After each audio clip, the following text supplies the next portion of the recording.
بسم اللہ الرحمن الرحیم۔ السلام علیکم۔ روزانہ واقعات سننے کے لیے اس چینل کو سبسکرائب کیجیے۔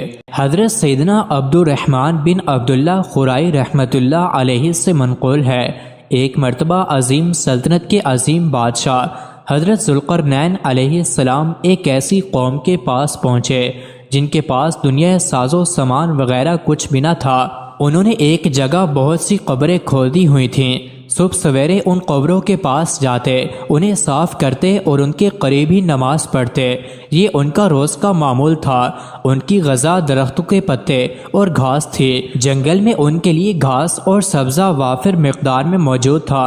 وہ اسے کھا کر اور تالابوں کا پانی پی کر گزارا کرتے اور اللہ کا شکر ادا کرتے۔ حضرت سیدنا ذوالقرنین علیہ السلام نے ان کے سردار کو پیغام بھیجا کہ ہم سے آ کر ملو۔ قاصد نے بادشاہ کا پیغام دیا تو سردار نے کہا، ہمیں ان سے ملنے کی کوئی حاجت نہیں۔ آپ علیہ السلام کو یہ جواب ملا تو خود سردار کے پاس گئے اور کہا، میں نے تمہاری طرف پیغام بھیجا کہ ہم سے آ کر ملو، لیکن تم نے انکار کر دیا تو میں خود ہی تمہارے پاس چلا آیا۔ سردار نے کہا، اگر مجھے آپ سے کوئی حاجت ہوتی تو میں ضرور آپ کے پاس آتا، نہ مجھے آپ سے کوئی حاجت تھی نہ میں آیا۔ حضرت ذوالقرنین علیہ السلام نے کہا، کیا وجہ ہے کہ میں تمہیں ایسی خستہ حالت میں دیکھ رہا ہوں کہ کسی قوم کو ایسی حالت میں نہیں دیکھا؟ سردار نے کہا، آپ نے ہمیں کس حالت میں دیکھا؟ کہا، تمہارے پاس دنیا ساز و سامان میں سے کچھ بھی نہیں، تم لوگ سونا و چاندی حاصل کر کے اس سے فائدہ کیوں نہیں اٹھاتے؟ سردار نے کہا، ہمیں دنیا مال و دولت سے نفرت ہے، کیونکہ جب بھی کسی شخص کو یہ چیزیں ملیں اس کے نفس نے لالچ کیا اور ان سے بھی اچھی چیزوں کا مطالبہ شروع کر دیا۔ حضرت ذوالقرنین علیہ السلام نے کہا، میں نے دیکھا کہ تم لوگوں نے قبریں بنا رکھی ہیں، روزانہ وہاں جھاڑو دے کر نماز پڑھتے ہو، تمہارے اس عمل کی کیا وجہ ہے؟ کہا، ان قبروں کو دیکھ کر ہم عبرت حاصل کرتے ہیں، انہیں دیکھ کر ہماری لمبی لمبی امیدیں ختم ہو جاتی ہیں اور یہ ہمیں سمانے عبرت مہیا کرتی ہیں۔ حضرت ذوالقرنین علیہ السلام نے کہا، کیا وجہ ہے کہ تم لوگ گھاس اور پتے بطور غذا استعمال کرتے ہو؟ تم جانور کیوں نہیں پالتے کہ ان کا گوشت کھاؤ، دودھ پیو اور دیگر فوائد حاصل کرو؟ سردار نے کہا، اب وہ نہیں کہ ہمارے پیٹ ان کی قبر بنے۔ ہم نے زمین پر گھاس اور سبزہ دیکھا تو اس کو اپنی غذا بنا لیا۔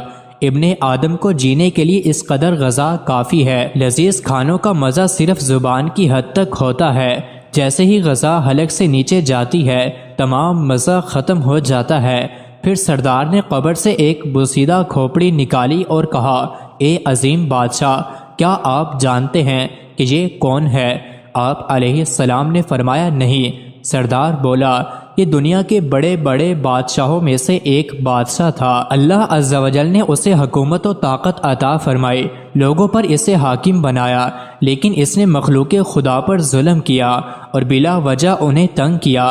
جب اس کی سرکشی بڑھی تو موت کے ذریعے اس کی گرفت ہوئے، پھر یہ پھینکتے ہوئے بے جان پتھر کی طرح بے بس ہو گیا۔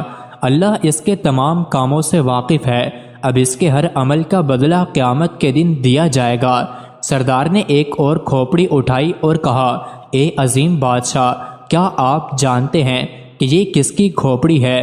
حضرت ذوالقرنین علیہ السلام نے کہا، بتاؤ یہ کون ہے؟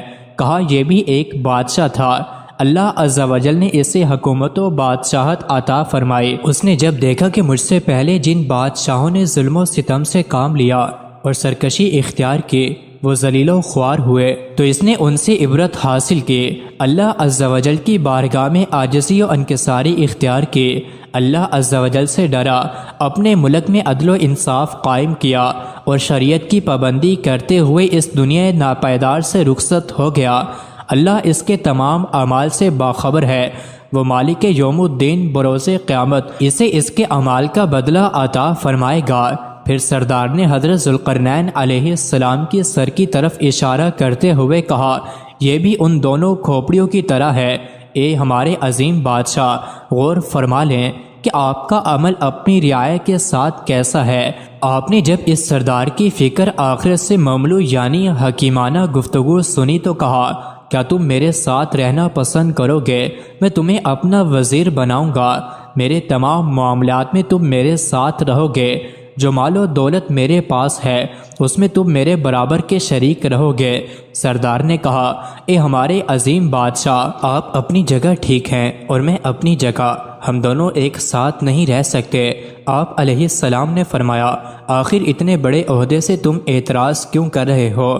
سردار نے کہا، اس لیے کہ تمام لوگ آپ کے دشمن اور میرے دوست ہیں۔ آپ علیہ السلام نے کہا، لوگ میرے دشمن کیوں ہیں؟ سردار نے کہا، اے عظیم بادشاہ، دنیاوی مال و متاع، حکومت و سلطنت کی وجہ سے اور اسی دنیاوی دولت کے حصول کی خاطر وہ آپ کے دشمن ہو گئے ہیں، اور میرے پاس ایسی کوئی چیز نہیں جس کی وجہ سے لوگ مجھ سے دشمنی کریں۔